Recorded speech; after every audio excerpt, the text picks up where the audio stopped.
can be very difficult to talk to people, when you see something and you understand something and you have knowledge of something that they don't. So whether that's like Islam proper, you know, let's say your family's not Muslim, it's like, how do I communicate this beautiful thing that I have to them? And all they do is attack it, you know? It's difficult. It's a quandary. It's just quagmire. It's very difficult. And similarly, when you have knowledge of the self and what's healthy and what's been going on in the family, and you have this type of apprehension of reality and you want good for people, and so you start to speak to things and ask questions and open things up and shine mirrors and stuff like that.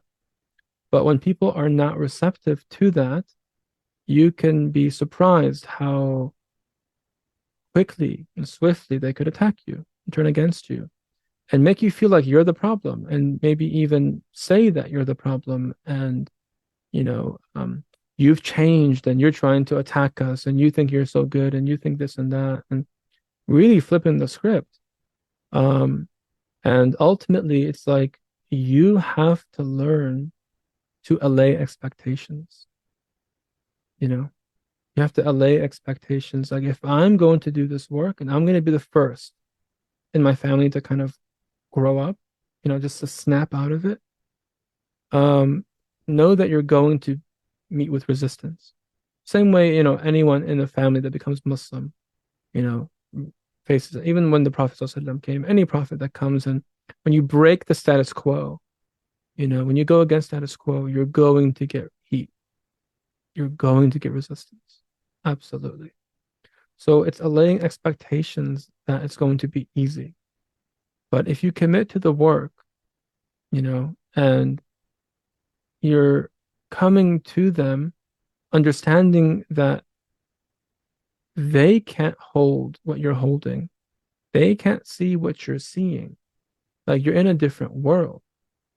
And perhaps even without disrespecting anybody, but like one way that I have shared with people, like just recognizing that emotionally at some level, even if they're your elder, they're actually like children in some regard. They can't see beyond this automatic knee-jerk reaction of a perception that they have of whatever the situation is. They can't see beyond it. They can't unsee it. They can't shift it. But you can. It's like you have been gifted with knowledge and you are now senior to them in that regard. And it's a seniority of responsibility, ultimately, right? It's amana now. It's like, okay, you're the first. And now how am I going to increase their receptivity to this without me getting hurt? Okay, I don't want to keep traumatizing myself by getting burnt, by showing up in the family. But also, I don't want to neglect them. I don't want to avoid them. I don't want to abandon them. I want good for them. They're my family. I love them, right? So it's this delicate balance of being able to root yourself in truth, in your knowledge, in Allah Ta'ala, in your heart, and allaying expectations, recognizing that they don't see what you see, they don't hear what you hear, they don't know what you know. You're in a different world than them, and it may be a slow drip of a process of their coming to terms with something. It may never happen.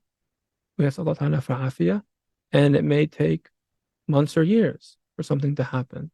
And it may happen next week. You don't know, Allah knows. Guidance is from Allah Ta'ala.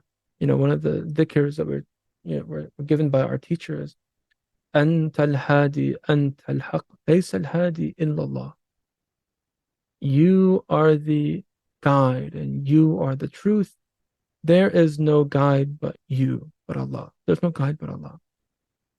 Right? Allah guides the hearts. Allah guides these shifts. Allah gifts us with these realizations and these opportunities to grow. And it's difficult. Sometimes if it's super toxic, you do have to put boundaries. You do have to actually move out of the house. If it's really that toxic, like you actually do. And that is the right call to do. And that's something that can be explored. You can get nasiha with someone who sees what you see and knows what you know and can work with that. while also recognizing the rights of parents and wanting to do it beautifully, right? Someone like that can help you navigate that properly. But in some circumstances, it is better for people just to like, this is killing me. This is ugly toxicity, super toxic, right? But I would encourage that even if that were to be the case, that you do it out of place of love, Again, that place, like the same way, for example, again, I don't want to infantilize people in our family, but like, say like a child does something wrong and you tell them, you correct them and um maybe, you put them in timeout or something like that. But you do it out of love, you walk away from them heartbroken, because you want good for them. Um, you might have to do that, but you do it from a place of love and inshallah ta'ala with the hope that this is part of the wisdom and me doing what I need to do to inshallah ta'ala get them in, open their hearts, increase their receptivity to something changing in the family dynamic, the family growing up and healing together. That should be the hope, inshallah ta'ala. And that should be the intention.